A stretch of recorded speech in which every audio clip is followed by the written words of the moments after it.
नमस्कार दोस्तों। क्या कोई नौजवान किसी प्रेत आत्मा से प्रेम कर सकता है, उसके साथ रातें बिता सकता है?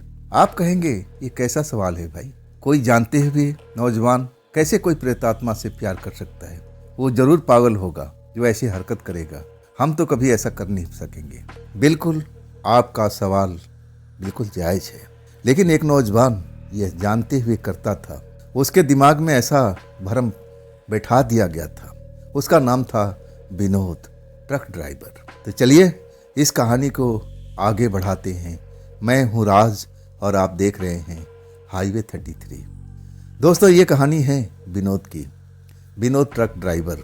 विनोद राजस्थान के रहने वाले गरीब परिवार से थे और ट्रक ड्राइवर थे। ट्रक चलाने का काम करते थे।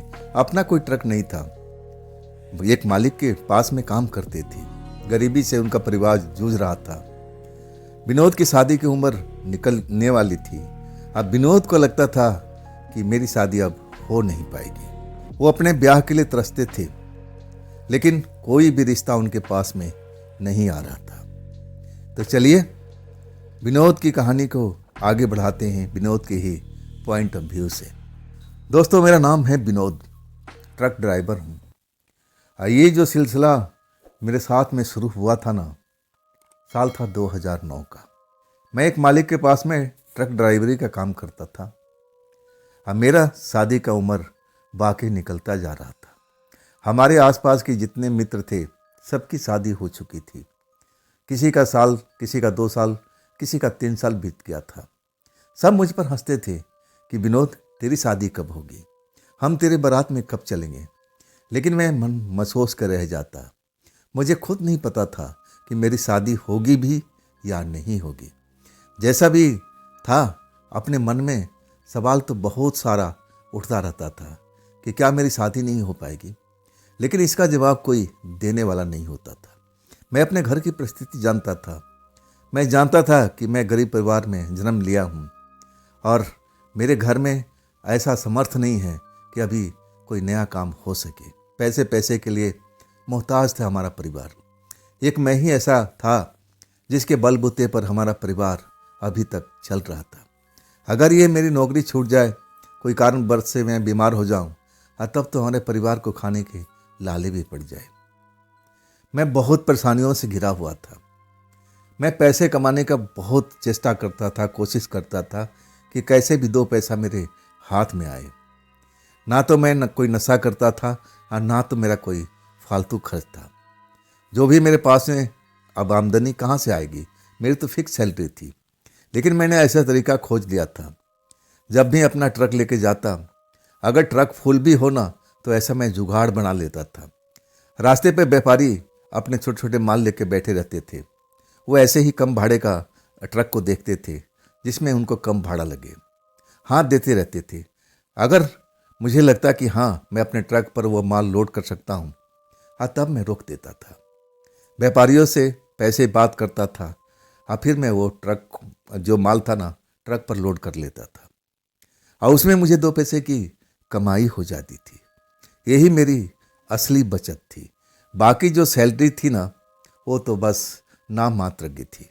उसे तो मुझे कुछ होने वाला नहीं था। इस तरह मैं कुछ पैसा जोड़ रहा था अपने परिवार से छुप करके कि चलो अपने भविष्य के लिए कुछ करूं। मुझे तो उम्मीद अब नहीं थी कि मेरी शादी हो पाएगी, लेकिन आने वाला भविष्य मैं उसमें जैसे रमा रहता था, भविष्य में जाता रहता था। जैसे मैं समझने की कोशिश करता था कि मेरी शादी अभी नहीं होगी तो क्या कभी नहीं होगी। मैं भविष्य से सवाल पूछता था कि वास्तव में मेरी शादी होगी कि नहीं होगी, लेकिन मेरे को कोई जवाब नहीं मिलता था। लेकिन कहते हैं ना, उम्मीद पर दुनिया कायम रहती है। मैं भी उम्मीद पर कायम था। हाँ, मैं दिन रात मेहनत करता था, ट्रक चलाने का काम करता था। मैं इतनी परेशानी में रहते हुए अपने आप को खुश रहने का कोशिश करता था। वो रात मैं तो कभी भूल ही नहीं सकता हूँ, जब मैं राजस्थान में ही था और एक बाईपास से मैं गुजर रहा था। उस बाईपास पर मुझे कुछ व्यापारी जरूर कभी न कभी मिल जाते थे, अपने सामान लिए हुए। किसी का ज़्यादा होता था, किसी का कम होता था। मैं वहाँ पर जरूर रोकता था और फिर उन माल का अपने ट्रक पर लोडिंग कर लेता था। और फिर हम अब चल देते थे। जहाँ का माल होता था मैं उनको उतार लेता था और 2 पैसा मुझे नगद मिल जाते थे। जब मैं उस बाईपास पर आया ना तो रात के करीब 8 बजे हुए थे। अंधेरा तो हो चुका था, गर्मी वाला दिन था, लेकिन इतना नहीं था। मैं वहाँ पर जब आया ना तो मैं देखा एक बूढ़ी औरत है और उसके पास 3-4 फूलों की गठरी थी, लेकिन बड़ी बड़ी थी। शायद वो फूल की व्यापार करती थी। और वो माल में देख करके ट्रक को रोक लेता हूँ, नीचे उतरता हूँ और बूढ़ी अम्मा से बात करता हूँ कि अम्मा कहाँ जाना है ये माल। और तब बूढ़ी अम्मा कहती, अरे बेटा मैं तो काफ़ी देर से परेशान थी, मैं तो 6 बजे से बैठी हूँ यहाँ पर, ना जाने कितने ट्रक वाले को हाथ दे दिया, लेकिन कोई भी रोकता नहीं बेटा। तुम ही हो पहले कि तुम यहाँ पर ट्रक रोके हो। बेटे मुझे इस जगह पर जाना है। जब जगह का नाम सुनता हूँ तो मैं खुश हो जाता हूँ। वो तो मेरी ही कॉलोनी थी, जिस शहर में रहता था उसी कॉलोनी में, स्टार्टिंग में ही वो कॉलोनी पड़ती थी। वो वहीं पर रहने वाली थी और उसका शायद फूलों का काम था। और तब मैं उसे कहता हूँ कि अम्मा मैं भी तो उसी शहर का हूँ। अम्मा बड़ा खुश हो जाती है, आशीर्वाद देने लगती है, अरे बेटा तुम तो अपने शहर वाले निकले, तो तुम जल्दी से लोड कर लो ना, फूल है बेटा, अब ज़्यादा गर्मी पड़ेगी, गर्म हवा चलेगी तो ये सूख भी जाएगा। देखो मैं कितना इनको गिला करके रखी हूँ। और तब मैं नज़र डालता हूँ, 4 बड़े बड़े से बंडल थे, उसमें तरह तरह के फूल थे और सबसे अच्छी खुशबू गुलाब की आ रही थी। गुलाब की कली का बंडल बंधा हुआ था और उसमें शायद गुलाब के फूल भी थे और ऊपर में कली बंडल के बंडल बंधे हुए थे। मैं पैसे बताता हूँ कि अम्मा देखो तुम मेरी शहर के रहने वाली हो तो मैं तुमसे ज़्यादा पैसा नहीं लूँगा। मैं देख भी लिया था कि बूढ़ी औरत भाई इस उम्र में हो करके इतना मेहनत कर रही है, तो मैं उस पर थोड़ा दया भाव दिखाता हूँ और थोड़ा पैसा कम करके बताता हूँ। और तब वो और खुश हो जाती है, आशीर्वाद देने लगती है। और मुझे बड़ा उस टाइम बहुत ही आनंद आ रहा था उसका आशीर्वाद जब मैं सुना। और तब मैं कहने लगा कि अम्मा आशीर्वाद तो दे रही हो, लेकिन ये शायद मेरे जीवन में अभी लिखा नहीं है। वो मुझे आशीर्वाद दे रही थी कि तुम एक तरह से शादीशुदा हो, मतलब जो भी है दिया जाता है शादीशुदा जोड़ों के लिए, वैसे आशीर्वाद दे रही थी। और तब मैं उसे कहता हूँ कि अम्मा मेरी शादी भी नहीं हुई है, ना तो मेरी अभी उम्मीद लग रही है कि मेरी शादी हो पाएगी। और तब वो कहती है कि नहीं बच्चा तुम्हारी शादी जरूर होगी, मेरा आशीर्वाद है। तब तो मैं और खुश हो जाता हूँ। सामान को लोड करता हूँ, बूढ़ी अम्मा को आगे बिठा लेता हूँ।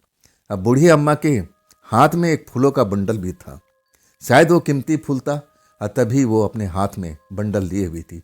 छोटा सा ही बंडल था, उसमें सफ़ेद भी फूल थे, कुछ लाल भी थे और कुछ गुलाब के स्पेशल फूल थे जो अलग रंग के थे।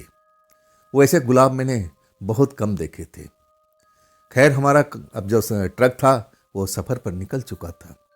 8 बजे मैंने वहाँ पर बिठाया था और 10 साढ़े 10 बजे के आसपास, जहाँ तक मुझे याद है, मैं अपने शहर में पहुँच गया था। उसकी कॉलोनी पहले थी और उसका जो घर था ना, अब घर कम फूलों की दुकान भी था, रोड पर ही था, बिल्कुल सटा हुआ। मुझे अंदर जाने की जरूरत भी नहीं पड़ी और सबसे बड़ा फ़ायदा मुझे ये हुआ, उसके दुकान या जो भी घर था सामने ही ट्रक लगा दिया और फिर मैं फूलों को बंडल ऊपर से उतार करके नीचे फेंकने लगा। जब फूल उतर गए तब बूढ़ी औरत बड़ा खुश हो गई थी, मुझे पैसा देती है और कहती है बेटा 2 मिनट रुक जाओ, गर्मी के टाइम है, अब तो तुम अपने जैसे शहर में आ ही चुके हो, तब क्या जल्दीबाजी। मैं कहने लगा कि हाँ माँ अब तो मैं शहर में आ ही गया हूँ, कोई जल्दीबाजी नहीं, आराम से घर पहुँच जाऊँगा। बूढ़ी अम्मा कहती है कि बेटा बस 2 मिनट दो, मैं कुछ तुम्हारे पीने के लिए तैयार करती हूँ, गर्मी का टाइम है। मैं समझ गया कि शरबत वगैरह बनाएगी। अब वही होता है, शरबत लेकर के एक खूबसूरत लड़की आती है और उसके पीछे एक और खूबसूरत लड़की मुझे दिखाई देती है। वो दरवाजे पर ही खड़ी रहती है। पहली लड़की से ज़्यादा ही खूबसूरत थी और उसने जो लिबास पहन रखा था ना वो अलग ही था, चमकता हुआ लिबास था।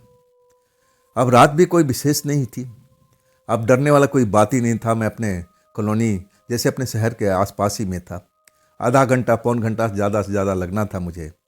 मैं तसल्ली से अब थोड़ा शरबत का आनंद लेता हूँ। और जो शरबत लेके आई थी वो शायद बूढ़ी अम्मा की कोई रिश्तेदार होगी, बेटी होगी या कुछ और होगी। मैं पूछा भी नहीं और पूछना अच्छा भी नहीं लग रहा था। ना जाने अम्मा मन में क्या सोचती। लेकिन मैं जो शरबत लेके आई थी लड़की को तो नहीं, लेकिन जो दरवाजे के पास में लड़की खड़ी थी मैं उससे आकर्षित हो गया था।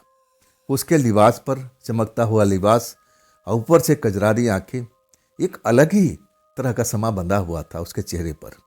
बड़ा अच्छा ही मुझे उसका चेहरा उस टाइम नज़र आ रहा था। मैं उससे प्रभावित हो गया था। चेहरे से मैं देख करके मैं मन ही मन सपना बुनने लगा था कि देखो ऐसी होनी चाहिए लड़की, कितनी खूबसूरत है। और वो लड़की चौखट के पास खड़ी थी, दरवाजे से सटे हुए, ना तो आगे आ रही थी और ना अंदर जा रही थी। मुझे देख करके वो मुस्कुरा रही थी और जब वो मुस्कुराने लगी ना, मेरी दिल की धड़कन बढ़ने लगी थी। मुझे लगा कि ये मुझे देख के क्यों मुस्कुरा रही है, क्या ये मुझसे प्रभावित हो चुकी है, क्या मैं इतना हैंडसम हूँ। और वैसे हैंडसम था मैं, गोरा चिट्ठा जरूर था, मैं गरीब था। बस सबसे बड़ी कमी थी कि मैं गरीब था। और वैसे भगवान ने भी अच्छा चेहरा मोहरा मुझे दिया था। मुझे लगा कि हाँ मैं हूँ ऐसा, और तभी तो ये लड़की मुझ पर मुस्कुरा रही है। मन ही मन ना जाने मैं कितने सपने बुनने लगा था उस लड़की को देख करके। मुझे लगा कि इस लड़की से मुझे दोस्ती करना चाहिए, लेकिन कैसे, ये तो बुढ़िया अम्मा का कोई रिश्तेदार लगती है ना, इस टाइम तो नहीं। तब मैं अम्मा को कहता हूँ कि अम्मा शरबत पिलाने के लिए बहुत बहुत आपका शुक्रिया, वाकई गर्मी थी। तब मैं कहता हूँ कि अम्मा आप फूल क्या हमेशा लेके आती हो। तब कहती नहीं बेटा, मैं 3-4 दिनों में फूल का बंडल लेके आती हूँ, तब तक फूल हमारा चलता रहता है, हमारा कोई बड़ा काम नहीं है। ये जो फूल आया है ना, कुछ फूल तो हफ्तों दिन तक रह जाएगा, मैं संभाल के रखती हूँ और माला बनाते हूँ और लोग बाग लेके जाते हैं। और कभी कभी 2 दिन 3 दिन में फूल ख़त्म हो जाता है, तो कोई ज़रूरी नहीं है कि मैं 3 दिन पर जाऊँ, 4 दिन पर भी जाती हूँ, और हफ्ते में तो जाना ज़रूर होता है। मैं उसी बाईपास से चलती हूँ, फूल मंडी वहाँ से करीब है, तो वहाँ से मैं ठेली रिक्शा में लोड करवाती हूँ और बाईपास पर आ जाती हूँ। वहाँ से कोई ना कोई ट्रक वाला मेरा माल लोड कर लेता है। जैसे तुम कल मिल गए थे, आज मिल गए थे, कहने का मतलब था उसका। और तब मैं कहने लगा कि अम्मा मैं उस लड़की से प्रभावित था, मेरी आंखें तो उस लड़की की तरफ देख रही थी और वो भी मुस्कुरा कर मेरी तरफ ही देख रही थी। और जो शरबत लेके आई थी लड़की, वो तो शरबत का गिलास, प्लेट सब कुछ लेकर के घर के अंदर जा चुकी थी, लेकिन वो लड़की अभी भी चौखट के पास चिपकी हुई मुझे नजर आ रही थी। आखिर वो कौन थी, वो क्यों नहीं गई अंदर उस लड़की के साथ में। मैं अपने ताना बाना बुन रहा था, ना जाने क्या मैं उसको देख करके क्या क्या सपने बुनने लगा। मुझे लगा कि वो लड़की मुझसे प्यार करने लगी है। अब मैं तो पहली नज़र में उसको प्यार करने लगा था। ये ऐसी शक्ल सूरत ही थी, भगवान ने उसको फुर्सत से बना रखा था, कपड़े लत्ते भी ऐसे पहन रखे थे कि मैं देखता ही रह गया था। फूल वाले की बेटी इतने चमक धमक वाली कपड़े कैसे पहन रखी है। मैं मन में सोचा जरूर था। अब मैं सोचा कि शायद हो सकता है इसके रिश्तेदारी का मामला हो। मैं ऐसे ही मन में ख्याल, ज़्यादा मैं चिंतन मंथन नहीं करता हूँ। उस लड़की से इतने प्रभावित था कि मैं देखता ही रह गया था। बातें तो अम्मा से कर रहा था, लेकिन मेरी नज़रें उस लड़की के ऊपर जमी हुई थी। तब मैं कहता हूँ अम्मा अगर ऐसा आगे जाना हो ना, तो मैं आपको अपना नंबर दे देता हूँ, आप मुझे फ़ोन कर दीजिएगा। अगर मैं उस रास्ते पर रहा तो आप मुझे बता दीजिएगा कि बेटा मैं बाईपास पर बैठी हूँ, मैं होऊंगा तो ज़रूर आपके पास में आ जाऊँगा। हो सकता है थोड़ा देर लग जाए, लेकिन आऊँगा ज़रूर। मैं अपना नंबर लिखवा देता हूँ। तब वो लड़की की आवाज़ लगाती है, अरे बिटिया जल्दी से जो कागज़ पेन लेके आ जा। लेकिन वो जो लड़की थी दरवाजे के पास में खड़ी थी, वो टसमस नहीं होती है, ना वो अंदर जाती है ना कागज़ पेन लाने की कोशिश करती है। अंदर से वही लड़की आती है जो मुझे शरबत लेके आई थी, वही कागज़ पेन लेके आती है। अब फिर कहती है अम्मा क्या करना है। तब कहते हैं कि भैया नंबर दे रहे हैं, नोट कर ले। मैं उस लड़की में कोई मुझे इंटरेस्ट नहीं था। जो कागज़ पेन लेके आई थी, जो शरबत लेके आई थी, उसमें मुझे कोई भी इंटरेस्ट नहीं था। असली इंटरेस्ट तो उसके पीछे वाली लड़की में था, जो चौखट के पास में अभी भी खड़ी हुई मुस्कुरा रही थी। मुझे उस टाइम शक नहीं हुआ, मुझे ऐसा कोई डाउट था ही नहीं। मुझे लगा कि बूढ़ी अम्मा के घर के ही है, ये रिश्तेदार में है। और लेकिन मुझे उस टाइम ज़रा दिमाग लगाना चाहिए था, जब वो कहती है, आवाज़ लगाती है कि बिटिया अंदर से कागज़ कलम लेके आना, और तब वो लड़की नहीं हिलती है, तो मैं समझता हूँ कि शायद रिश्तेदार है भाई, अब ये क्यों जाएगी, जिसको आना है वही आएगा। मैं नंबर लिखवा देता हूँ और उसके बाद बूढ़ी अम्मा मुझे आशीर्वाद देती है कि बेटा तेरी शादी जल्द से जल्द हो, और तेरी शादी होगा तो अम्मा को बुलाएगा ना, मेरे से ही फूल ले जाना अपने शादी के लिए। और तब मैं कहता हूँ कि अम्मा ज़रूर, मैं बिल्कुल आपसे फूल लेके जाऊँगा और आपको अपने घर पर लेके चलूँगा, बस मेरी शादी होनी चाहिए। और तब तक जो कागज़ कलम लिए हुई थी लड़की, वो शायद मेरी बात को अब समझ गई थी, अब मुस्कुराते हुए अंदर की तरफ भाग गई थी। खैर उससे मुझे कोई इंटरेस्ट नहीं था। मैं बताया ना, वो लड़की अभी भी चौखट के पास मुझे दिखाई दे रही थी, अब मुस्कुरा रही थी, बड़ी बड़ी आंखें अब मेरी तरफ घूर रही थी। अब मैं भी उसको देखकर ना जाने कितनी बार मुस्कुरा दिया था। मतलब मामला हम दोनों का सेट हो चुका था। मैं तो उसको नाम भी नहीं पूछ सकता था, बूढ़ी अम्मा से कैसे कहता। तब बूढ़ी अम्मा कहने लगी, बेटा अब चले जाओ। मैं तो वहाँ पर कुछ पल और रुकना चाहता था, उस लड़की को और देखना चाहता था, लेकिन जब बूढ़ी अम्मा कहती कि बेटा अब लेट हो जाएगा, तुम भी निकल लो। तब मैं अपना ट्रक स्टार्ट करता हूँ, मालिक के घर पर ले आकर के ट्रक खड़ा करता हूँ, फिर अपने कॉलोनी की तरफ चल पड़ता हूँ। लेकिन रास्ते भर उसी लड़की का चेहरा मेरे आंखों के सामने तैरता रहता है। क्या भगवान ने फुर्सत से बनाया था। मैं भगवान को तारीफ करने लगता हूँ। इसके बाद अपने घर पहुँच जाता हूँ। रोटी पानी खा करके अधिकांश मैं छत पर सोया करता था, गर्मी का टाइम था, तो मैं छत पर आ जाता हूँ। और उसके बाद मैं थका मंदा था, कुछ देर ज़रूर मैं उसको अपने मन में सोचता हूँ उस लड़की के बारे में कि कैसे मैं उससे कांटेक्ट करूँगा, कैसे बात करूँगा, अम्मा के पास मैं कैसे किस बहाने से जाऊँगा। अम्मा के घर की लड़की है तो कोई रिश्तेदार ही होगी। मैं यही सब ताना बाना बुनते हुए कब मुझे नींद आ जाती है पता ही नहीं चलता है। लेकिन जब मेरा फ़ोन बजता है ना, घंटी बजती है, मैं अपने पास ही रखता था। कभी मालिक का फ़ोन आ जाए, अर्जेंट कहीं निकलना हो, तो मालिक ने ही फ़ोन दिया हुआ था। ये जो फ़ोन था मेरा अपना नहीं था, मालिक ने दिया हुआ था। कभी अर्जेंट कोई बुकिंग आती थी तो मुझे फ़ोन से सूचित करता था। मेरा अब नाम लेके बुलाता था, विनोद जल्दी से जल्दी आ जाओ, यहाँ निकलना है बेटा। तब मैं निकल लेता था, उसका पैसा मुझे अलग से मिलता था। अब मैं समझा कि मालिक का फ़ोन होगा। फ़ोन बज रहा था, मैं नींद में था और मैं आँख मुश्किल से खोला, सोचा कि मालिक का फ़ोन है, अब भी देखो इतना कड़ा मेहनत कर आया हूँ, फिर मुझे बुला रहा होगा। अपने मन में सोचते सोचते तब तक फ़ोन बंद हो जाता है। मुझे नींद भी आ रही थी, मैं फ़ोन उठा नहीं पाता हूँ। और जब मैं उठाने की कोशिश करता हूँ उसी टाइम फ़ोन बंद हो जाता है। मैं देखता भी नहीं ये नंबर किसका है, तभी दोबारा फ़ोन बजने लगता है। लेकिन जब नंबर देखता हूँ तो ये तो मालिक का नंबर नहीं था और नो नंबर था। मैं कहने लगा मन में कि कौन हो सकता है भाई आधी रात को फ़ोन करने वाला, चलो एक बार उठा के देख ही लेते हैं। कई बार लोग गलती से फ़ोन भी लगा दिया करते हैं, और तब मैं फ़ोन उठा लेता हूँ। जब फ़ोन उठा करके हेलो हेलो करता हूँ ना, तो दूसरी तरफ से बिल्कुल गहरा सन्नाटा मुझे सुनाई दे रहा था। मैं हेलो हेलो बोल रहा हूँ कि कौन है जी, किससे बात करना है, क्या काम है, लेकिन उधर से बिल्कुल खामोशी मुझे सुनाई दे रही थी, बिल्कुल शांत, जैसे बिल्कुल कोई बोल नहीं रहा हो, शांति का माहौल हो वहाँ पर। और तब मैं चिल्ला के कहता हूँ, कौन हो भाई, रात में क्यों परेशान कर रहे हो, मुझे सुनने दो, किससे बात करनी है, कुछ बोलते भी नहीं हो। अब मुझे क्या पता कि अगले पल जो आवाज़ आएगी मैं अब उसको महसूस करके कितना खुश हो जाऊंगा। अब वही होता है, एक खिलखिलाहट, एक हंसी की आवाज़ सुनाई पड़ती है। जब मैं लड़की की आवाज़ सुनता हूँ ना, तो मैं थोड़ा हैरान हो जाता हूँ, लेकिन लड़की की आवाज़ मुझे बड़ा अच्छी लग रही थी उस टाइम में, और उसका हंसता हुआ आवाज़ मुझे बहुत पसंद आ रहा था। अब कुंवारे लड़के के साथ में तो ऐसा ही होता है ना, किसी लड़की की आवाज़ मधुर हो तो उसको सुनने की कोशिश करता है, जानने की कोशिश करता है कि आखिर कौन है। जिसकी आवाज़ इतनी सुंदर है तो उसकी चेहरा मोहरा कितना सुंदर होगा। कल्पना करने लगता है। अब वैसे मैं कल्पना करने लगता हूँ। अब पूछता हूँ कि कौन है आप, कौन है आप, क्या मैं आपको जानता हूँ?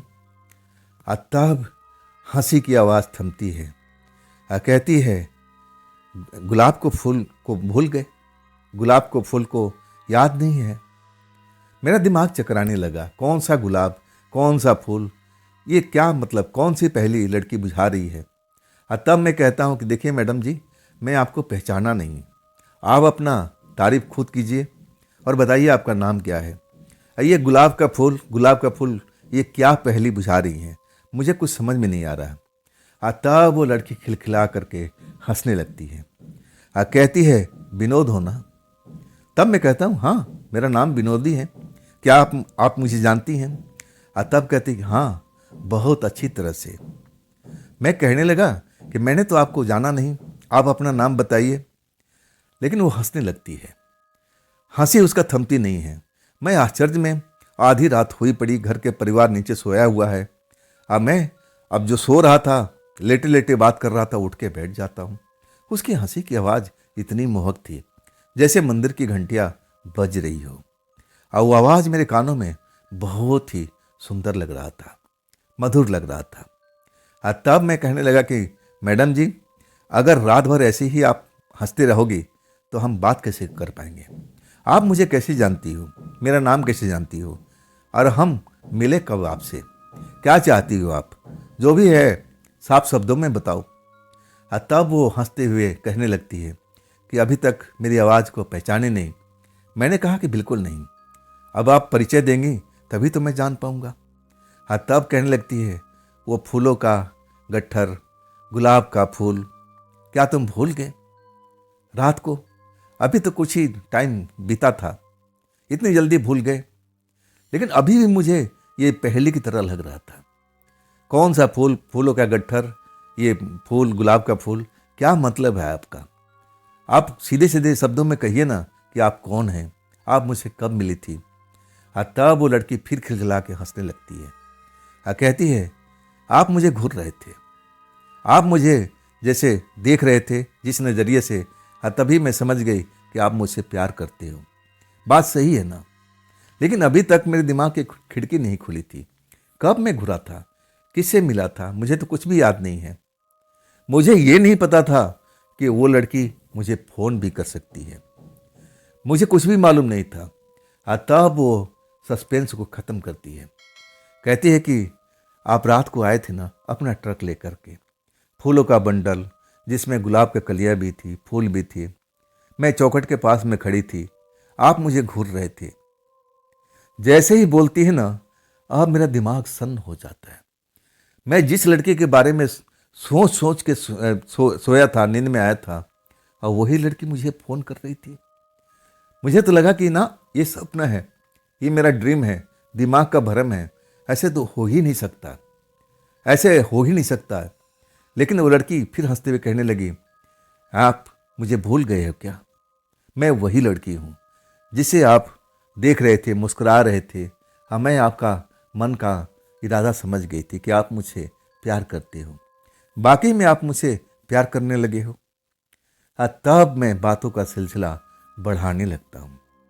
मैं पूछता हूँ कि आप फूल वाला आंटी के घर की हैं, सदस्य हैं, कोई रिश्तेदार हैं? तब वो हंसते हुए कहती है, हाँ, ऐसा ही समझ लो। तब मैं कहता हूँ कि आपका नंबर है? तब कहती कि नहीं, मेरा नंबर नहीं है, अगर आप बात करोगे ना तो कोई और फ़ोन उठाएगा। इसके बाद मेरे बातों का सिलसिला चल पड़ता है। मैं तो सो ही नहीं पाता हूँ। मैं उस लड़की से बातें करता रहता हूँ, वो भी बात करने में बिल्कुल थकती नहीं है, और हम फ़ोन पर ही प्रेम लीला का शुरुआत कर देते हैं। मुझे बड़ा आनंद आ रहा था। पहली रात ऐसे ही बीत जाती है, और जब मैं बातों का सिलसिला समाप्त होता है, खुद लड़की कहती है कि अब आप सो जाइए, सुबह के 3 बजने वाले हैं। तब मैं कहता हूँ कि देखो, अब सारी रात तो काली हो चुकी है, कुछ देर और बात कर लो। मुझे बड़ा ही मज़ा आ रहा है, आनंद आ रहा है। लेकिन कहती कि नहीं, अब मैं सोने जा रही हूँ, मैं भी अब सोने के मूड में हूँ, मुझे नींद आ रही है। फिर हम कल बात करेंगे। लेकिन आप गलती से इस नंबर पर फ़ोन मत करना, ना तो कोई और फ़ोन उठाएगा और फिर आपके सवालों का जवाब वो दे नहीं पाएगा।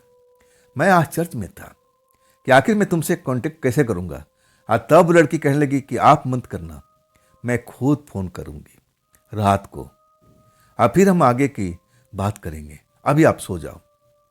लेकिन मैं सो नहीं पाया था, उसी लड़की के बारे में सोचता रहा था, और ऐसे सोचते सोचते सुबह का 3 बज ही चुका था। और कुछ ही देर में ऐसे में सोते सोते ऐसे ही कब नींद आ गई मुझे पता ही नहीं चला।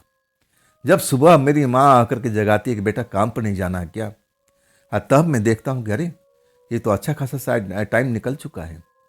हड़बड़ा के उठता हूँ, तैयार होता हूँ और फिर अपना मालिक के घर पहुँच जाता हूँ। लेकिन ज़्यादा लेट नहीं हुआ था। अब इसके बाद अब ट्रक का काम शुरू हो जाता है। अब जहाँ भेजना है मालिक को वहाँ मैं जाता हूँ, और ये सिलसिला तो दिन भर चलता ही रहता है। लेकिन कुछ भी हो, मैं ज़्यादा दूर का सफ़र नहीं करता था। मेरा मालिक जो था ना, लोकल का माल ज़्यादा ही लेता था।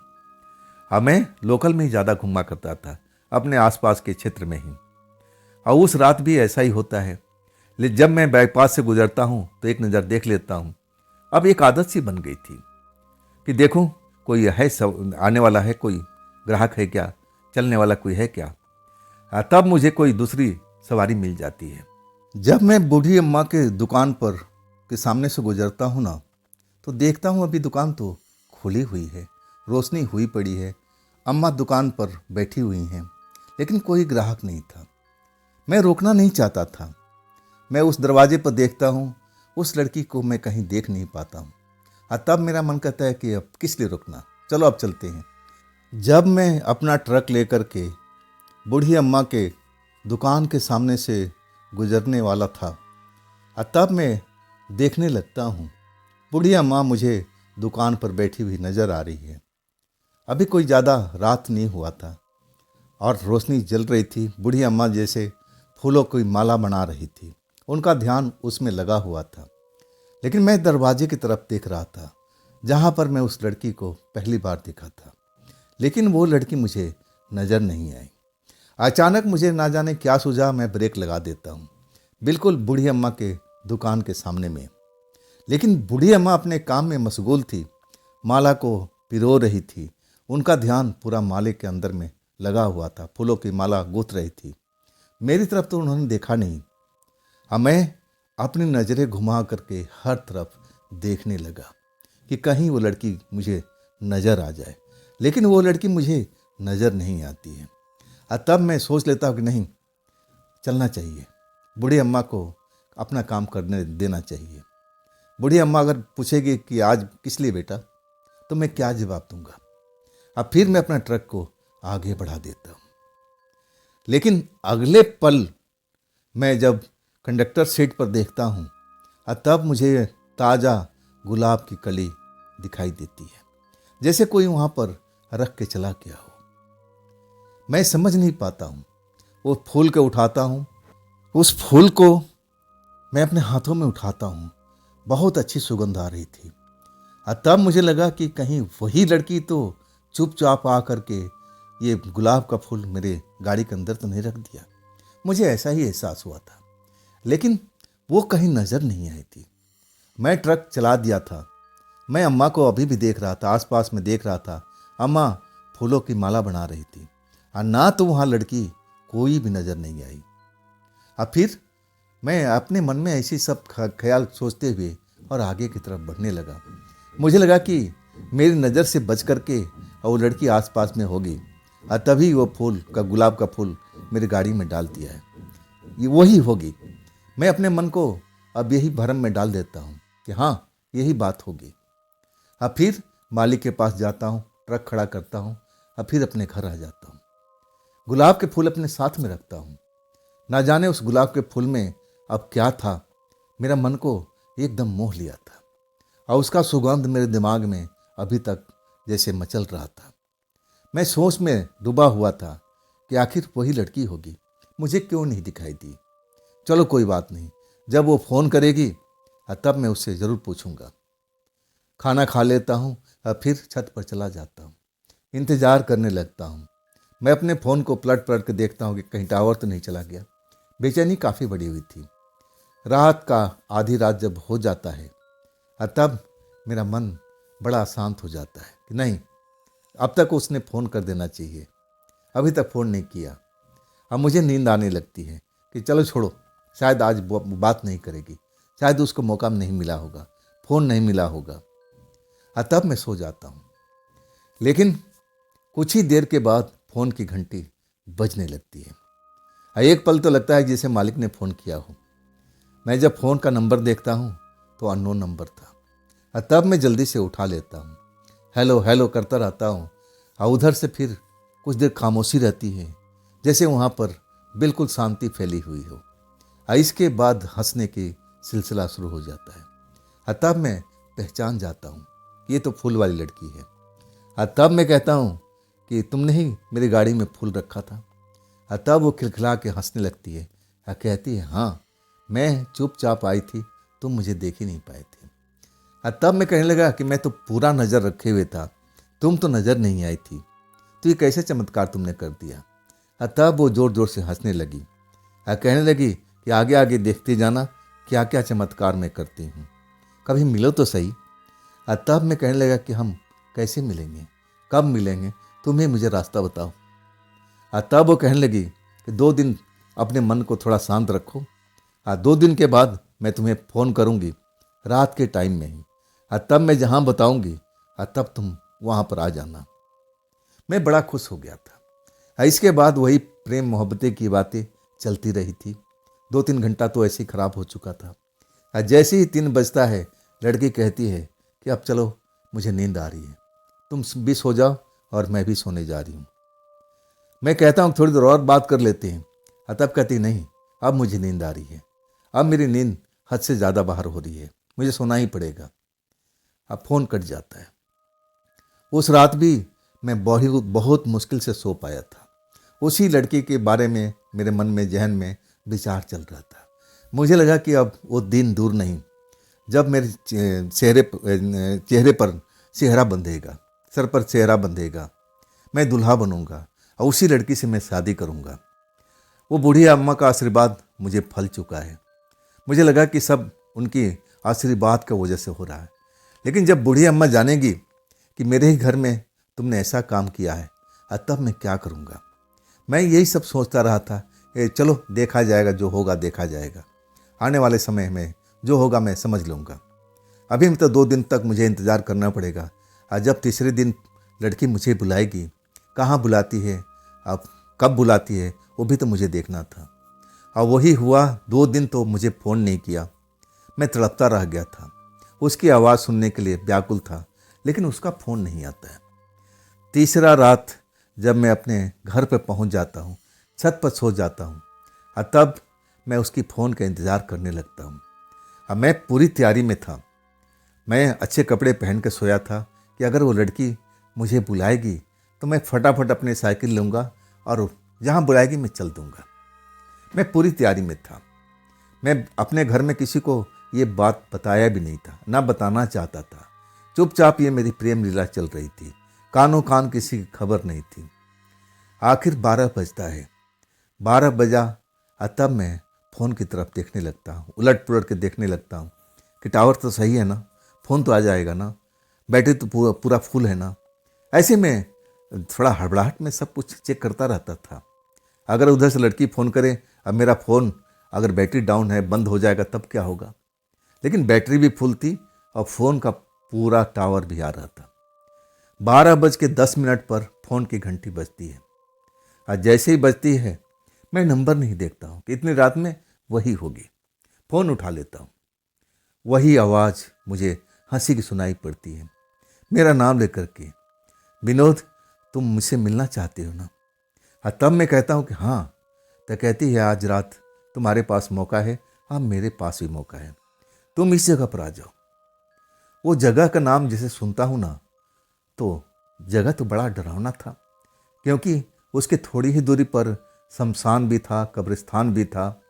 तब मैं कहता हूँ कि उस जगह पर क्यों, वहाँ तो लोग दिन में जाने से डरते हैं, और तुम रात को वहाँ पर मुझे बुला रही हो, खुद भी आ रही हो, क्या तुम्हें डर नहीं लगता। तब कहती है हंसते हुए, तुम डरते हो क्या विनोद, तुम डरते हो? अब मैं कहने लगा, नहीं, मैं हिम्मत दिखाता हूँ। कहता हूँ कि नहीं, मैं डरता नहीं हूँ, लेकिन वो जगह ही ऐसी है, वहाँ पर इंसान को रात को बिल्कुल नहीं जाना चाहिए। तब हंसते हुए कहती है कि सबसे सुरक्षित जगह यही है, हम दोनों का मिलने का स्थान सबसे सुरक्षित है, यहाँ डर के मारे कोई बाहर से आएगा नहीं, हमारे प्रेम में कोई विघ्न नहीं डालेगा, इसलिए मैं इस जगह का चुनाव किया है। अरे डरो नहीं भाई, हम तो दिन में आकर यहाँ पर खेलते हैं, हमें तो कोई भूत प्रेत दिखाई नहीं देते। लड़की मुझे समझाने की कोशिश करती है, तब मैं उसकी बातों में आ जाता हूँ। कहता हूँ मैं 15 मिनट में पहुँचता हूँ, तुम वहाँ पहुँच गई हो या पहुँचने वाली हो? तब कहती है मैं तो वहीं पर बैठी हुई और तुमसे बात कर रही हूँ, जल्दी आ जाओ। फिर मैं फ़ोन काटता हूँ और फिर आराम से चोरी छुपे घर से बाहर निकल करके बाहर बरामदे से साइकिल उठाता हूँ और फिर उसी जगह पर चलने लगता हूँ। मन में बहुत घबराहट, पहली बार उस लड़की से आमने सामने बात करूँगा, कैसा व्यवहार करेगी, क्या मुझसे प्यार करेगी, यही सब मन में सोचते हुए रास्ता कब निकल जाता है मुझे पता ही नहीं लगता है। जब मैं पहुँचता हूँ तो 12:30 से ऊपर का टाइम हो चुका था। वो जगह बहुत ही अंधेरी थी, लेकिन मेन रोड पर लाइटें वगैरह लगी थी तो थोड़ा रोशनी उस जगह पर जरूर जाता था। जिस जगह पर मुझे बुलाई थी ना, एक धर्मशाला जैसा था, लेकिन बहुत पुराना हो चुका था। अब उसमें कोई आता जाता नहीं था, बस वो शमशान और कब्रिस्तान के जो लोग दिन दोपहरी में किसी को दाह संस्कार के लिए आते थे तो गर्मी से बचने के लिए वहाँ पर थोड़ा देर जरूर बैठते थे जब तक चिता नहीं जल जाती थी। अब उसी काम में ये आने लगा था और उसी धर्मशाला के पास में एक चबूतरे पर वो लड़की मुझे बैठी हुई नजर आ जाती है। सेम वही कपड़ा, जो कपड़ा मैंने उस रात देखा था, चमकता हुआ कपड़ा, चेहरा मोहरा बिल्कुल वैसे ही, कोई बदलाव नहीं। साइकिल खड़ा करता हूँ, दिल की धड़कन बढ़ी हुई थी, ये मेरी प्रेमिका है, मुझे इसे क्यों डरना है। मेरे दिल की धड़कन बहुत तेजी से बढ़ रही थी, जैसे कोई मेरे मन में कह रहा हो कि पीछे लौट जा, पीछे लौट जा, लेकिन मैं अपनी मन की बात नहीं सुनता हूँ। बिल्कुल मैं डर को निकाल देता हूँ और उस चबूतरे पर पहुँच जाता हूँ और वो जैसे मुझे देखती है खुश हो जाती है और कहती है, विनोद आओ बैठो। मैं उसके पास में बैठ जाता हूँ, मेरे बालों से खेलने लगती है और कहती है, विनोद ये बताओ, ये प्रेम मेरा कैसे चलेगा, तुम मेरे लिए क्या कर सकती हो? वो ना जाने कैसे किसी गूढ़ सवाल मुझसे पूछने लगी और तब मैं कहने लगा कि देखो, मैं तो, मेरा सिर्फ एक ही मतलब है, मैं प्रेम और रम तो कुछ जानता नहीं हूँ, मैं ट्रक ड्राइवर हूँ, सीधा साधा इंसान हूँ, मैं ना कभी आज तक प्रेम में पड़ा हूँ ना प्रेम करना जानता हूँ। मैं बस तुम्हें चाहता हूँ, तुम मुझे बहुत अच्छी लगती हो, अब मैं तुमसे शादी करना चाहता हूँ, बस मेरा मतलब यही है, बताओ तुम क्या इस चीज़ के लिए तैयार हो? और तब लड़की मेरी तरफ देखती है, मुस्कुराती है और कहती है, हाँ मैं तो तैयार हूँ, लेकिन कुछ अड़चन है, जब तक वो सॉल्व नहीं हो जाएंगे और वो अड़चन ख़त्म नहीं हो जाएगा और तब तक मैं तुम्हारे साथ रिश्ता बना भी नहीं सकती और ना तुम्हारे साथ में शादी कर सकती हूँ। और तब मैं हैरानी से पूछने लगता हूँ कि आखिर कौन सी अड़चन है, कैसा अड़चन है, अगर मेरे लायक कुछ हो तो बताओ, शायद मैं अड़चन को दूर कर सकूँ। मुझे लगा कुछ पैसे कौड़ी का मामला है, जैसे मैं गरीब हूँ, ये कहीं लड़की पैसे की कोई ज़रूरत तो नहीं है, किसी अड़चन में तो इसी वजह से तो नहीं फंसी हुई है। तब मैं उससे बहुत पूछता हूँ, तब कहती है कि आज हमारी मिलन की पहली रात है, खैर छोड़ो इस चीज़ को भूल जाते हैं, अभी तो हमारे पास बहुत सारी रातें आएंगी। अब मैं भी उस बात को भूल जाता हूँ, अब फिर हम एक दूसरे में खो जाते हैं, हम रात भर वहीं पर गुजारते हैं, मीठी मीठी बात करते हैं, लड़की मुझे हंसाती रहती है, मुझसे प्रेम करने की कोशिश करती है, मैं भी उसे प्रेम करता हूँ। और आखिरकार जब सुबह का 3 बजने लगता है ना, मुझे तो समय का अंदाज़ा नहीं था और ना लड़की हाथ में कोई घड़ी बांधे हुई थी, लेकिन मैं घड़ी जरूर बांधे हुए था। और तब वो कहती है, विनोद अब तुम जाओ, मैं भी जा रही हूँ, अब देखो सुबह का 3 बज चुका है, अब हमें भी जाना चाहिए, मुझे भी नींद आ रही है और तुम भी कल काम पर निकलना है, तो अब निकल लो। वाकई में उसके हाथ में घड़ी नहीं, और जब मैं अपना घड़ी का समय देखता हूँ तो सुबह का 3 बज चुका था और वो इंतज़ार नहीं करती है। इतना बोल करके अंधेरे में वो दौड़ जाती है। दौड़ते हुए मैं उसको देखता रहता हूँ, लेकिन अब नज़र नहीं आ रही है। अब मैं थोड़ा हैरान हो जाता हूँ। मुझे लगा कि अब सुबह हो चुकी ना, लोग बाग आना जाना शुरू कर देते हैं, तो अब ठीक भी नहीं है, मुझे भी निकलना चाहिए।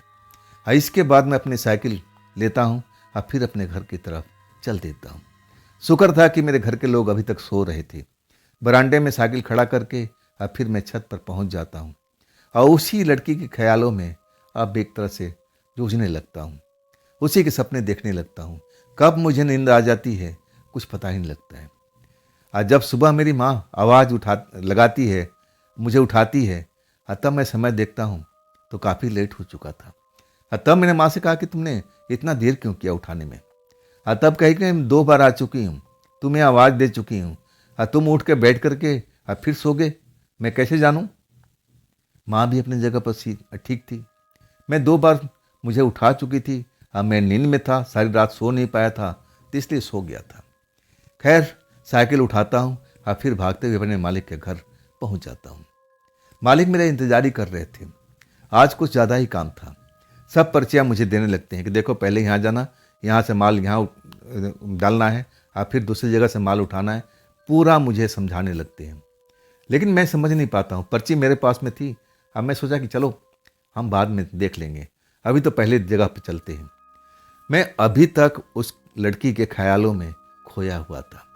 मेरे सामने वही लड़की मुस्कुराती हुई नजर आती थी। मैं उस लड़की के इतना प्यार में पागल हो चुका था कि हर वक्त वो लड़की मुझे दिखाई देती थी। मुझे लगने लगा कि कहीं मैं उस लड़की के चक्कर में पागल ना हो जाऊं। ऐसा मुझे कभी कभी प्रतीत होता था, ट्रक चलाते हुए कहीं मैं एक्सीडेंट ना कर जाऊं, ऐसा मुझे लगने लगा था। मैं अपने आप को संभालने लगा था कि चलो प्यार मोहब्बत अलग चीज़ है, लेकिन हम ट्रक चालक हैं। ट्रक चालक का काम है रोड पर अब सही ढंग से चलना, ना अपने लिए खतरा बनना ना दूसरे के लिए खतरा बनना। लेकिन वो मेरे दिमाग से निकलती ही नहीं थी। खैर, रात के रात हम अब उसी जगह पर आकर मिलने लगे। 12 बजे, कभी 12:30 बजे वो मुझे फ़ोन करती थी। कहती थी विनोद आ जाओ, मैं तुम्हारा इंतज़ार कर रही हूँ। मैं अपने घर वालों से छुपते छुपाते साइकिल लेकर के उस जगह पर पहुँच जाता था। जब मैं 5 बार उस लड़की से मिल चुका था, जब 6वीं बार में जब गया, आधी रात का ही वक्त, लड़की उदास बैठी हुई थी। मैं उसे उदासी के कारण पूछता हूँ। कहती विनोद छोड़ो, ये मेरी प्रॉब्लम है, मेरी समस्या है, मैं इसको खुद ही सॉल्व कर लूँगी। मैं कहने लगा नहीं नहीं, अब ये तुम्हारी समस्या नहीं, हम दोनों की समस्या है। बताओ तो सही, क्या हुआ तुम्हारे साथ में, क्यों उदास हो, क्या सोच रही हो। अरे अपना मन हल्का करो, मुझे बता करके। तब वो कहने लगी विनोद मैं बताना तो नहीं चाहती थी, लेकिन मुझे अब बताना पड़ रहा है। तुम मुझसे प्रेम करती हो ना। तब मैं कहता हूँ जरूर से ज़्यादा। तुम हुक्म करके देखो क्या चाहिए तुम्हें, जो भी मेरे पास में होगा मैं 1 मिनट में तुम्हें दे दूंगा। तब वो मुस्कुराने लगती है। कहती है हाँ, मैं तुम्हारे मन के अंदर झांक चुकी हूँ, तुम सच्चा मुझसे प्रेम करती हो। लेकिन विनोद मैं बहुत कठिनाई में हूँ, तुम मुझसे शादी करना चाहते हो। तब मैं कहता हूँ हाँ बिल्कुल, मैं शादी करना चाहता हूँ। मुझे प्रेम वगैरह नहीं आता है, मैं तो तुम्हें चाहता हूँ, मैं तुमसे शादी करना चाहता हूँ। तब कहती है इसी बात का तो मुझे चिंता है। मैं उसको चिंता समझ नहीं पाता हूँ। अब पूछता हूँ कि आखिर क्या दिक्कत, क्या परेशानी है। तब कहती है कि विनोद ये बात मैं तुम्हें बताना नहीं चाहती थी, लेकिन अब मजबूरी आ चुकी है। तब मुझे अब लगता है कि मैं तुम्हें बताऊं, ना तो ये बात बताने लायक है ही नहीं। मैं थोड़ा चिंतित हो उठा था कि न जाने क्या बात करने वाली है, क्या इसके साथ में चल रहा है। तब मैं कहता हूँ तुम घबराओ मत, जो भी तुम्हारी समस्या है मेरे सामने में रखो। तब वो जो बात कहती है ना, मेरे को विश्वास नहीं होता है कि ऐसा भी हो सकता है। वो ऐसी बात बोली थी कि मैं उसकी बात पर विश्वास कर ही नहीं पा रहा था। वो कह रही थी कि देखो तुम फूल वाली आंटी को तो जानते ही होगे, तुम उसका माल लेके आ चुके हो, तुम्हें कैसी लगती है वो।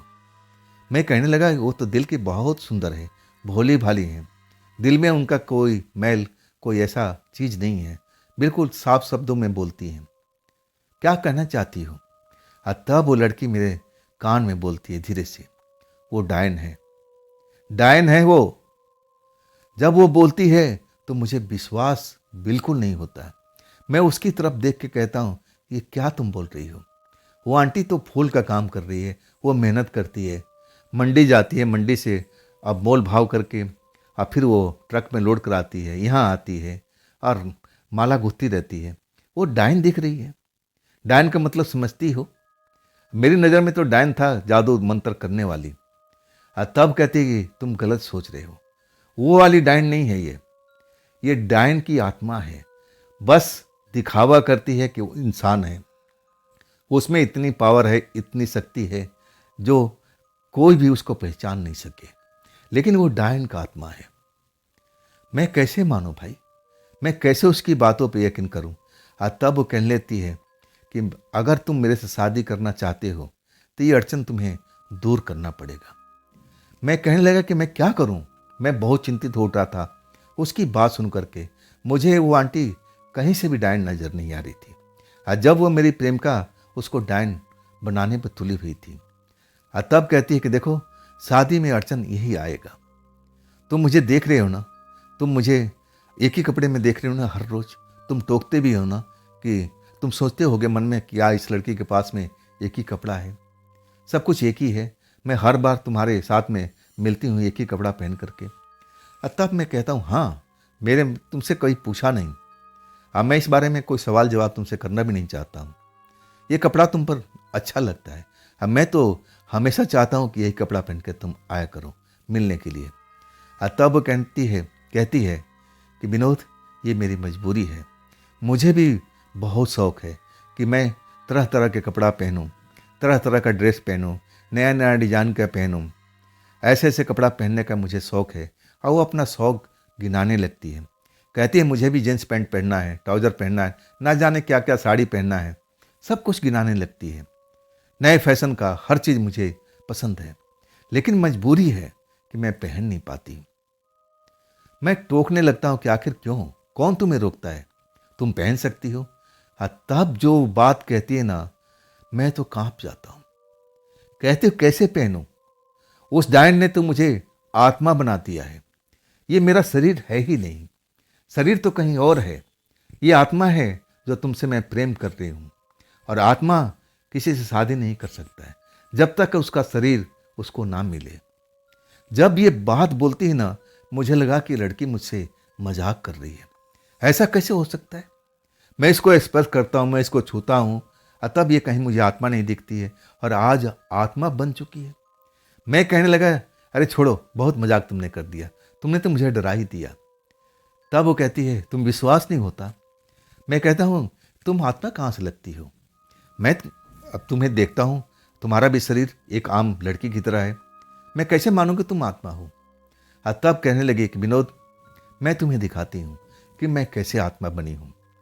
अब फिर बैठे बैठे जगह पर वो गायब हो जाती है। सच कहूँ ना, मैं पसीने से नहा जाता हूँ, दिल की धड़कन बढ़ जाती है, डर के मारे मैं कांपने लगता हूँ। अब मैं उसके नाम पुकारता हूँ, कहाँ हो तुम, कहाँ हो तुम?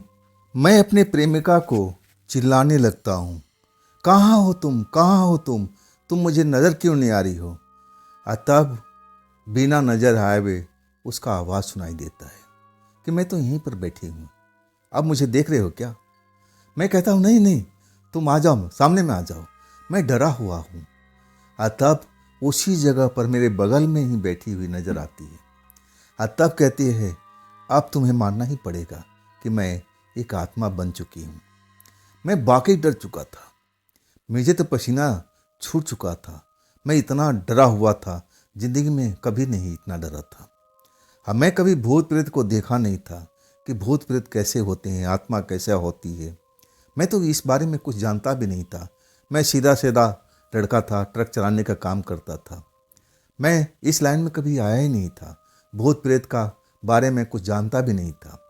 लेकिन उस रात जो कुछ मैंने देखा, बिल्कुल डर चुका था। तब मैं कहने लगा कि अब कैसे होगा, तुम्हारा शरीर कैसे मिलेगा? तब वो कहती है कल, अगर तुम मेरा साथ दोगे ना, तो कल मैं अपना शरीर पा लूंगी।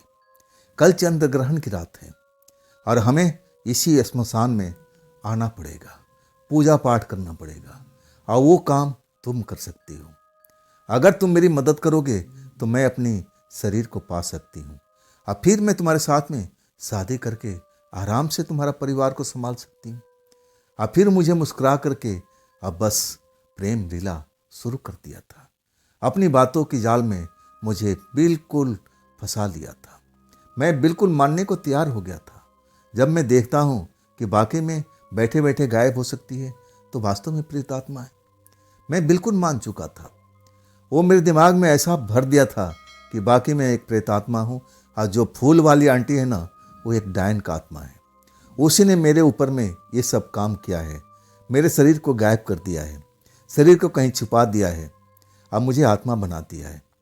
अब मुझे अपना शरीर पाना है और तब मैं तुम्हारे साथ शादी कर सकती हूँ। बिना शरीर का कोई शादी कैसे कर सकता है?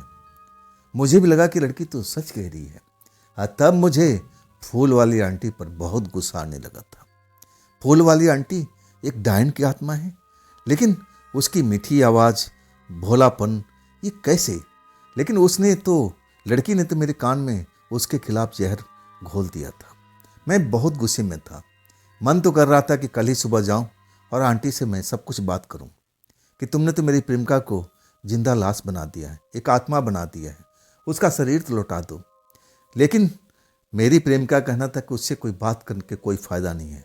मैं उसके आगे ना जाने कितनी बार रो चुकी हूँ, तड़प चुकी हूँ, लेकिन वो मुझ पर दया भाव नहीं दिखाती है। तुम्हारे साथ भी ऐसा करेगी।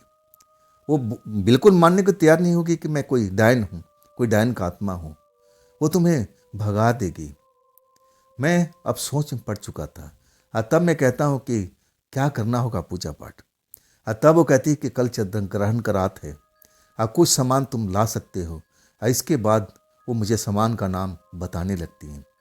उस टाइम तो मैं लिख नहीं पाता हूँ, लेकिन जो कुछ मेरे दिमाग में बैठ जाता है मैं भूलता नहीं हूँ और उस बात को मैं रट लेता हूँ।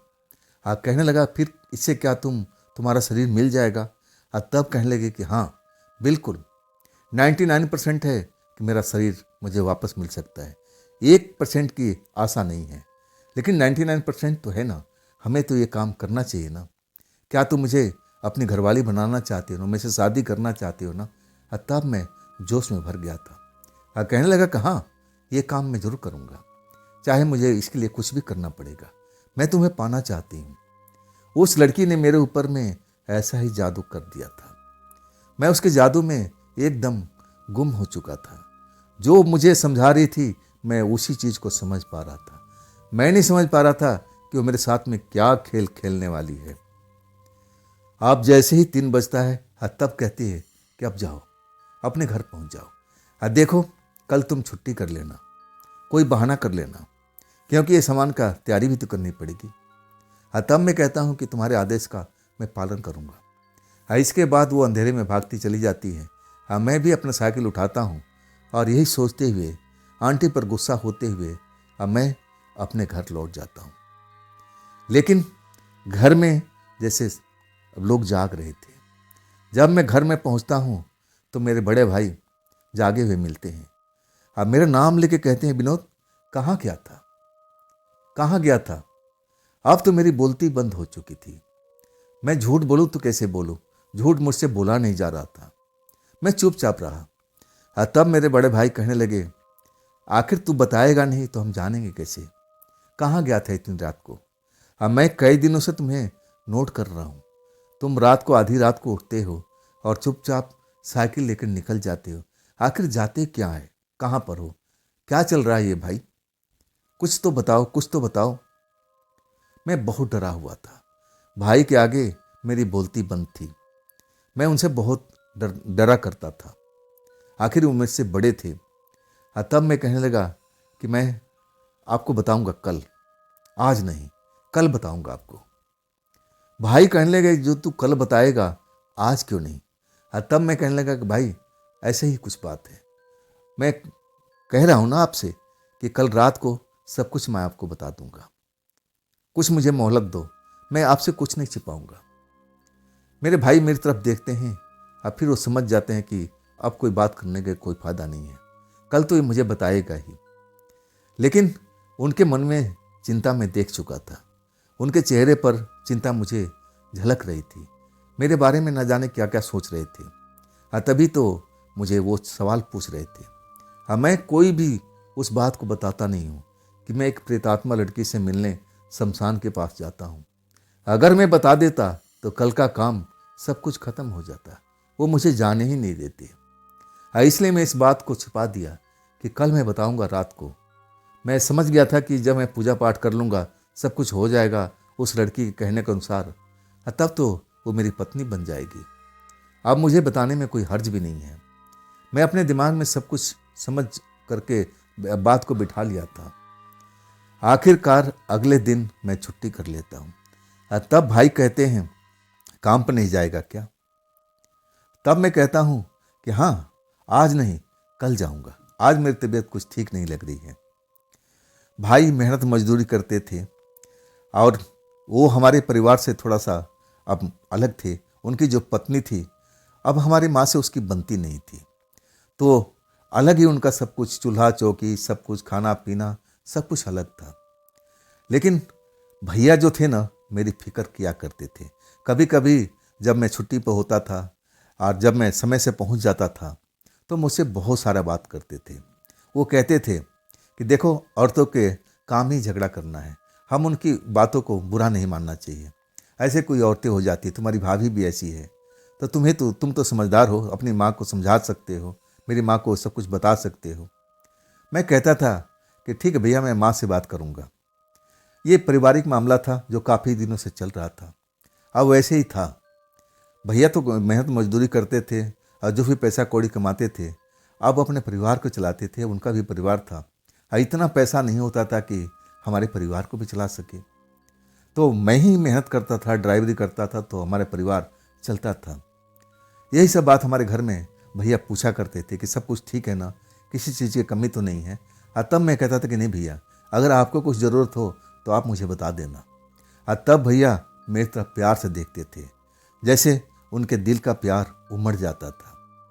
मैं देख रहा था कि भैया उस रात को, और वो कह भी रहे थे कि मैं कुछ बात रातों से तुम्हें नोट कर रहा हूँ, देख रहा हूँ कि तुम रात को गायब हो जाते हो, कहाँ जाते हो।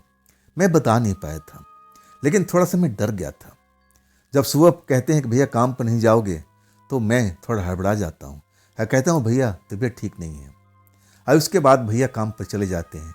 मेहनत मजदूरी करने वाले थे, अब घर बैठ जाते तो परिवार भी कैसे चलता।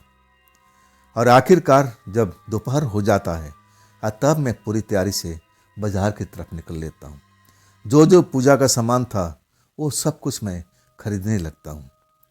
जो मेरे मन में छपा हुआ था, मैं कुछ और चीज़ भी फालतू ले लेता हूँ कि चलो इसकी भी शायद ज़रूरत पड़ सकती है। और इसके बाद गठरी मैं लेकर के घर में थैले में डाल करके आ जाता हूँ। माँ मुझे देख के कहती है थैले में क्या है? तब कहता हूँ कि मेरा सामान नहीं है, मेरा एक दोस्त का है, उसको देना है, इसमें कोई अपना सामान नहीं है। माँ मेरी बातों को विश्वास करती थी। और भैया शाम को जल्दी भी आ गए थे, काम शायद उनका जल्दी निपट गया था। और तब कहने लगे कि छोटे, मैं तेरे से कुछ बात करना चाहता हूँ।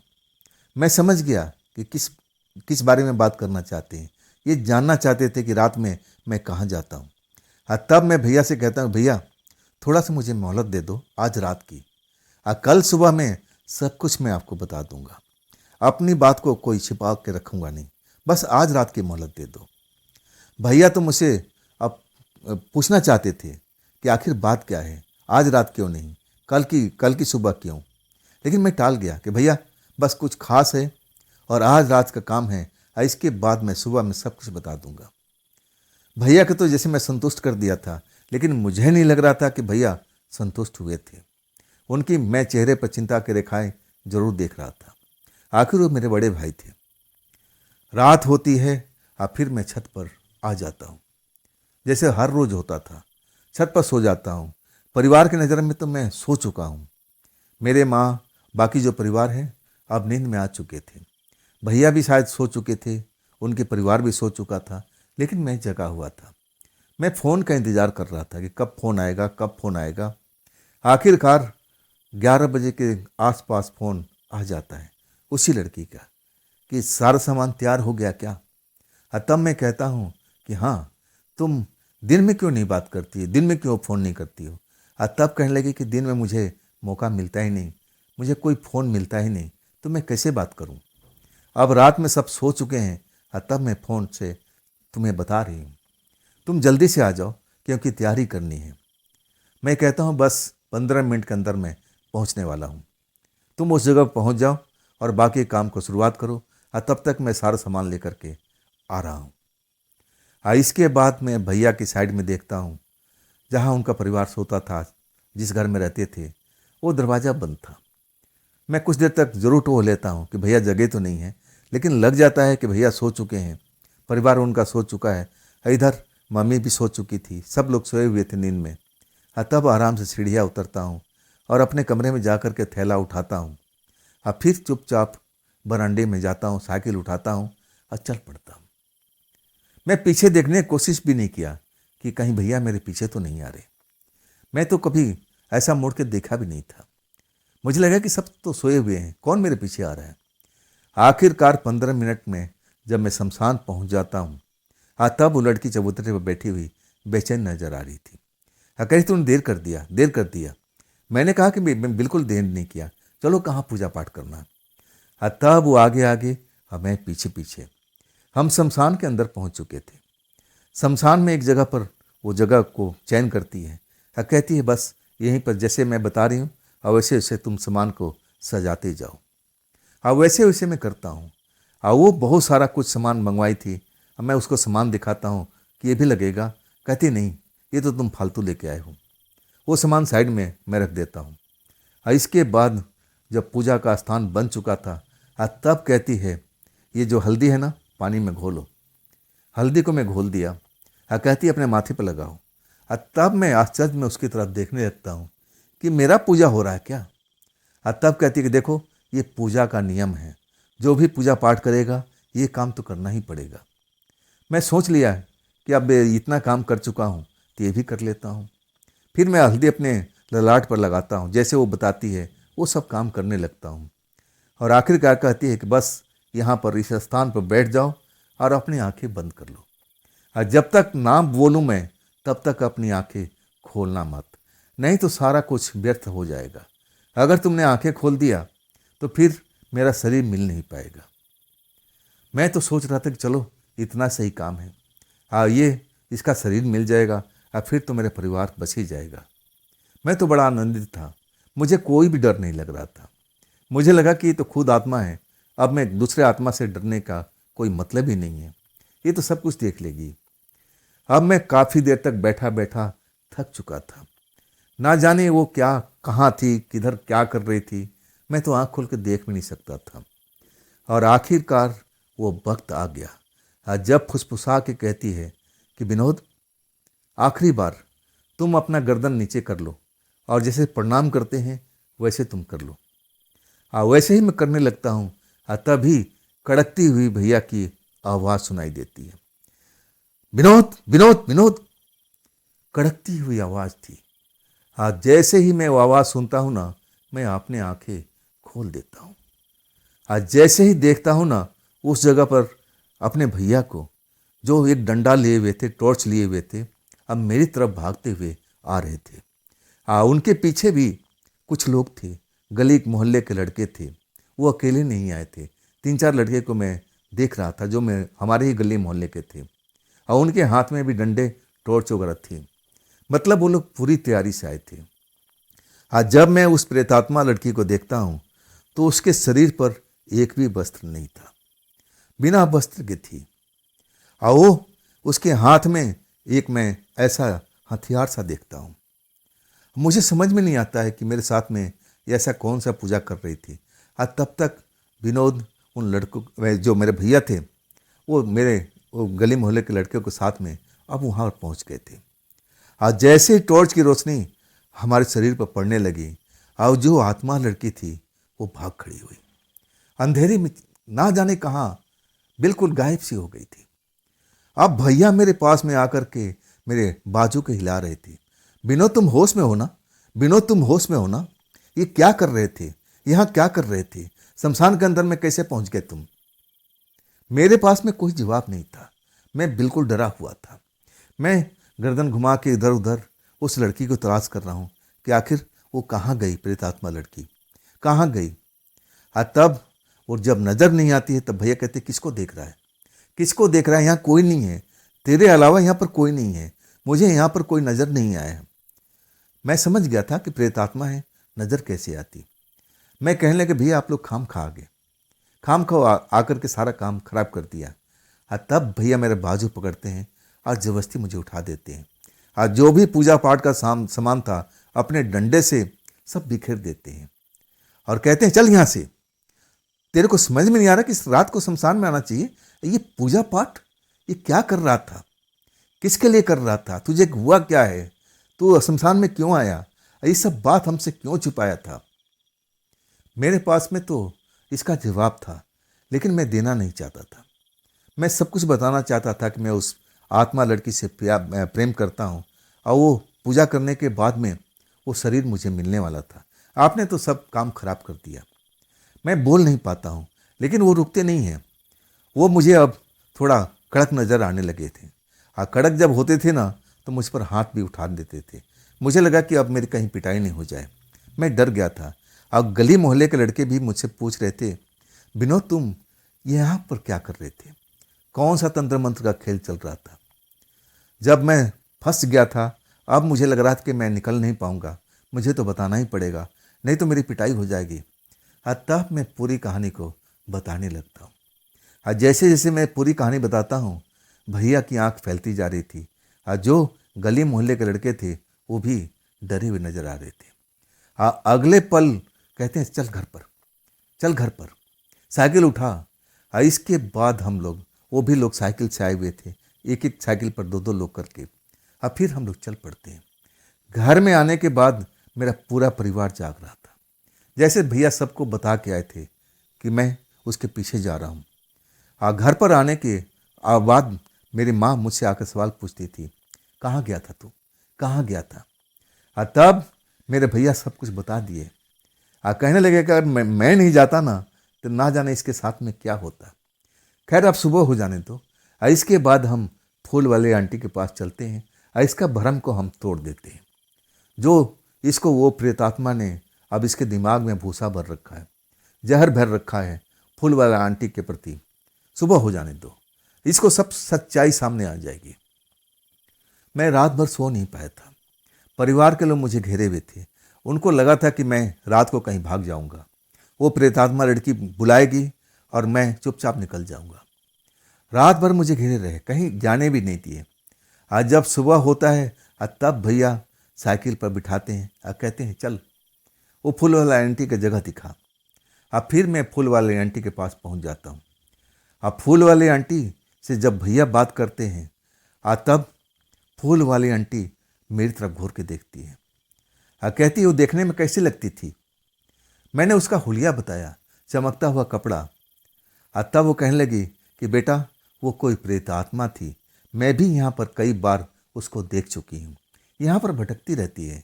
मुझे लगा कि शायद कहीं बाहर से आई होगी। मैं उसको तो एक लड़की की तरह समझ रही थी, आंटी बता रही थी। लेकिन जब मैंने उसका कपड़ा लत्ता देखा और जब वो अंधेरे में गायब हो जाती थी तब मुझे शक बढ़ गया था। लेकिन एक आध दिन हमारे घर के आसपास जरूर दिखाई दी थी। इसके बाद वो नज़र नहीं आई। मैं कोई डायन का आत्मा नहीं हूँ, मैं एक बूढ़ी औरत हूँ। हंसते हुए सब कुछ फूल वाले आंटी बताने लगी। मैं ऐसा कोई काम नहीं करती बेटा, मेरा काम तो फूल बेचना है। देखो तुम्हारे सामने मेहनत करती हूँ, मंडी जाती हूँ, फूल लेकर आती हूँ। उस आत्मा ने तुम्हें भटकाया था। आज जानती हो क्यों? मैं इतना जरूर जानती हूँ कि ऐसी आत्मा अब कुछ गलत करती है। लड़कों के साथ में, जवान लड़कों के साथ में उनकी आत्मा तक निकाल लेती है, उनके शरीर से आत्मा भी निकाल लेती है। वो अकेले भटकती है ना, तब उनको कोई साथी मिल जाएगा।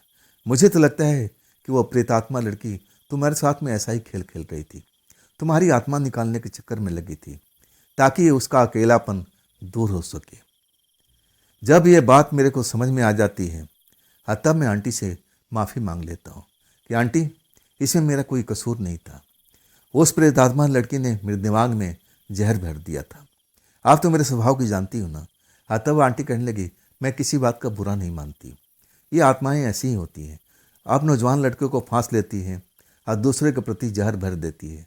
ये कोई नई बात नहीं है, लेकिन तुम समय से पहले समझ गए थे और इस काम में तुम्हारा भाई भी साथ दिया था।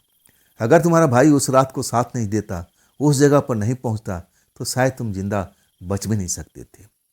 वाकई डरावना वो बात थी, डरावनी कहानी थी। मेरी जो प्रेम लीला थी ना, बहुत ही डरावनी थी। लेकिन मुझे लगता था कि सब करने के बाद शायद वो लड़की कह रही है कि उसका शरीर मिल जाए, अब मैं उसको अपना पत्नी बना लूँ। लेकिन ऐसा कुछ भी नहीं था। जब वो फूल वाली आंटी बताती है कि बेटा वो तुम्हारे शरीर से तुम्हारे आत्मा को निकालना चाहती थी, तब मैं डर चुका था। और उसके बाद हमारे परिवार वालों ने मुझ पर बंदिश लगा रखा था। महीनों दिन तक कई तांत्रिक मांत्रिक को लेके आए। अब मुझ पर जैसे ये कोई भूत सवार हो गया है, ऐसा मेरे साथ झाड़ फूक करते थे। तब कहते थे कि डरने की बात नहीं है। हमारे गले में तबीजों का माला पहना दिया गया था। अब मुझे तो घर से बाहर निकलना भी नहीं था। जब 2-3 महीना बीत जाता है ना, तब भैया को लगता है कि सब कुछ ठीक है। वो भी तांत्रिक से पूछते हैं कि क्या ये अपने काम पर जा सकता है। तब वो तांत्रिक कहते हैं कि हाँ, अब डरने वाली बात नहीं है। अब मुझे भी चेताते हैं कि बेटा वो शायद प्रेतात्मा तुमसे मिलने की कोशिश करे, लेकिन उसको देख भी लेना ना तो इग्नोर कर देना। उसको कभी उसकी आंखों में मत देखना, ना उससे बात करने की कोशिश करना। अगर वो तुम्हारा नाम लेकर के तुम्हें आवाज़ भी देना तो उसकी तरफ अनसुनी कर देना, जैसे तुम्हारे कान में उसकी आवाज़ भी ना पड़ी हो। और वैसे तुम्हारे पास में ये जो माला पहना रखा हो ना, रक्षा कवच है, तुम्हारी रक्षा करेगा। खैर 3-4 महीना तो मैं ज़रूर डरा हुआ था, लेकिन उसके बाद वो प्रेतात्मा लड़की मुझे कभी भी नज़र नहीं आई। लेकिन उस फूल वाली आंटी के आशीर्वाद मुझ पर सेट हो गया था। एक रिश्ता आ जाता है, गरीब परिवार की लड़की होती है, लेकिन बहुत ही सुंदर थी। ऐसा लग रहा था कि वही प्रेतात्मा लड़की अब मेरे घर पर आ चुकी हो। चेहरा मोहरा कुछ मिलता जुलता जरूर था, तो कभी कभी मैं मजाक में पूछ लेता था। मैं अपनी पत्नी को कोई बात छुपाता नहीं था। अब मैं कहता था कि तुम वही प्रेतात्मा लड़की हो ना, भेष बदल के आ गई हो मेरे घर पर ना। तब वो जोर जोर से हंसने लगती थी। तो दोस्तों, ये थी विनोद जी की भेजी हुई कहानी, उनकी अपनी आप भी थी। ये कैसी लगी आपको कमेंट में ज़रूर बताइएगा। और दोस्तों, अगर आपके पास भी ऐसी कोई घटना है, कोई कहानी है, कोई अपनी आप बीती है, आप मुझ तक शेयर करना चाहते हो, तो आप मुझे इंस्टाग्राम पर, मेरे व्हाट्सएप नंबर पर, मेरी मेल आईडी पर आप मुझे शेयर कर सकते हो। हाँ दोस्तों, ये भी चैनल आप ही का है, तो इसको भी अपना प्यार दीजिए, लाइक कीजिए, सब्सक्राइब कीजिए, अपने दोस्तों को शेयर कीजिए और हाइप तो ज़रूर कीजिएगा। तो दोस्तों, फिर कल मिलते हैं इसी समय पर, इसी चैनल पर। आप लोग अपना ख्याल रखिएगा। नमस्कार।